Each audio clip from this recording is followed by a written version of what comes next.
I absolutely hate health podcasts. Most of them.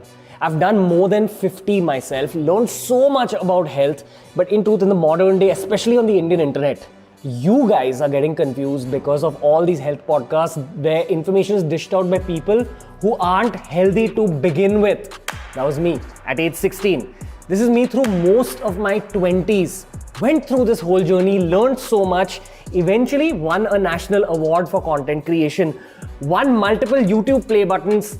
All my career success has begun with physical fitness as its base. This is going to be one of those videos that you turn back to in the long term for motivation, as well as the most simple, most practical, most evergreen advice that you can possibly get from a fitness perspective.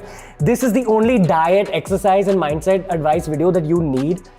We will be creating a much larger health series in the long term, but this particular video is the beginning of the rest of your life. Do not listen to multiple health podcasts and complicate the process of health. This may seem like basic advice, but this is honestly what you really need for a long-term healthy lifestyle that will fuel your career.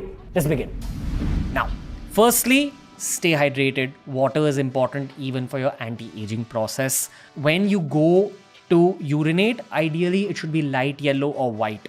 That's how straightforward the advice is when it comes to hydration. We all are in air conditioner environment when we are sleeping, when we are working. So we naturally get dehydrated, and a lot of our body, the systems get compromised. So 2 liters minimum is important for everyone, depending on the kind of exercise they do and what is their weight. So it can range from 2 to 3. Next, focus on your protein intake. Very basic, you know this already. These are your vegetarian protein sources, these are your non-vegetarian protein sources. The ones who are taking less protein in their diet, more often than not, they are using their muscle mass sometimes for their protein requirement. So they start losing muscle. Since muscle is lost, their metabolism drops. So when the metabolism drops, they also spending less calorie. So that means their ideal calorie consumption becomes lower. So that is the problem with protein not being sufficient in your diet. Next, focus on getting fiber in. So the fibers are 2. One is soluble, insoluble. So insoluble fibers are making the bulk of your stool, which is very important. Soluble fibers are also important because they bring your bad cholesterol down. Now they play an important role because they give you the sense of satiety and they make your gut move smoothly. So, and these two, both the things are extremely important for your not only your gut, also the satiety factor, so you eat lesser food. We've covered the basics of protein, we've covered the basics of fiber. This is pretty much what my diet is all about.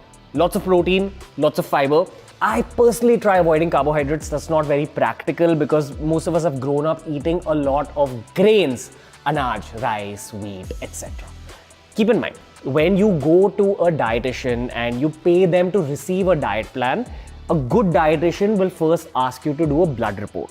And based on your deficiencies and your weaknesses in your blood report, they'll craft out a detailed diet plan. I definitely feel everyone should go to a dietitian at some point in their life. But in saying that, if you're waiting to go to a dietitian in order to receive a diet, I don't think that's right either. You don't need to receive a diet from someone to begin your fat loss journey. You need to polish up your knowledge about the basics and then follow through with the basics in your daily life. If you can, stick to protein and fiber. You'll see your body change in the long term. But if carbohydrates are a central theme in your life, this next chapter will guide you better. Man, carbohydrates, there's high GI carbohydrates, there's low GI carbohydrates. The quicker a carb gets absorbed into your bloodstream, the higher it is when it comes to glycemic index. So GI means glycemic index. So there are certain food which are high in glycemic index, causes immediate sugar release in your blood, and certain food which has low glycemic index. Food which are very high in glycemic index would be any food which is less in fat, like fruits. Most of the fruits are very high in glycemic index, but of course there are certain fruits are very low, which is apple, pear, pomegranate, guava, etc.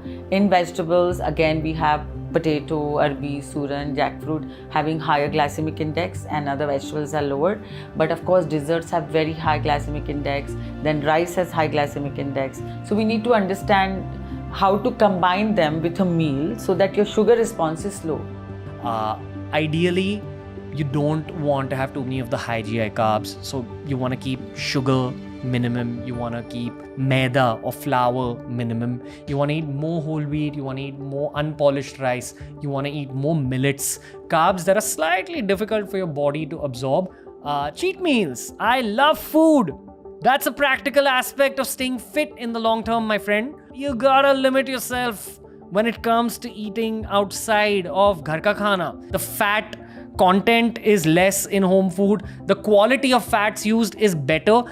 If you can, try having your cheat meals at home. I know that's not possible. Restaurants are just fantastic these days. Limit yourself to restaurant visits thrice a week if you're a beginner. If you're an intermediate, limit it to twice a week. If you're an advanced fitness person, limit yourself to once a week. And if you really want to take it to the next level, I'd say once in 2 weeks. Or just eat home food, man. Next point, moving on.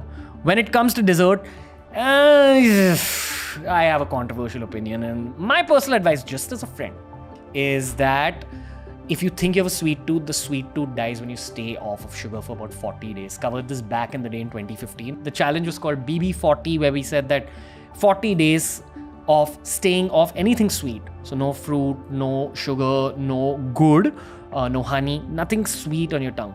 That can actually get rid of your sweet tooth, and then you can return to having sugar just a little bit, but you won't crave sugar that intensely. So, the biggest addiction in today's world, you might think alcohol, cigarette smoking, but is actually sugar. So sugar is the biggest addiction and is the core of every disease in today's world. Truly believe that in the modern day, it's okay to be kind of unfit. It's okay to be kind of overweight. It's okay to have a slightly high fat percent. But if you're pre-diabetic. So the symptoms of pre-diabetes is never high sugar. You will start putting on weight on your belly. You will, some of the ladies also see weight putting on the arms. Then you start having pigmentation, which in the fold of your body, like underarms and groin area and the back of the neck. So you'll see pigmentation happening. Then ultimately comes on the face and the forehead and the sides. So that is also another sign. You typically lose hair from here. You also start developing warts. Like you might have mustache here and there, and or maybe on the face and other parts of the body. These are the subtle signs of pre-diabetic condition, and working on this condition preventively will not only help you to prevent weight gain, okay, but also prevent every disease coming your way. It's going to lead to a lot of problems in the long term. You're going to see so much physical pain if you don't change your lifestyle today. You're trying to create a really difficult future for yourself. You're going to create problems for your family. You're going to create problems for your mental health, and you're going to create problems for your career as well. Focus on your physical health first. Fix your physical health. Go back to your career. Remember that true power lies in saying no to yourself occasionally.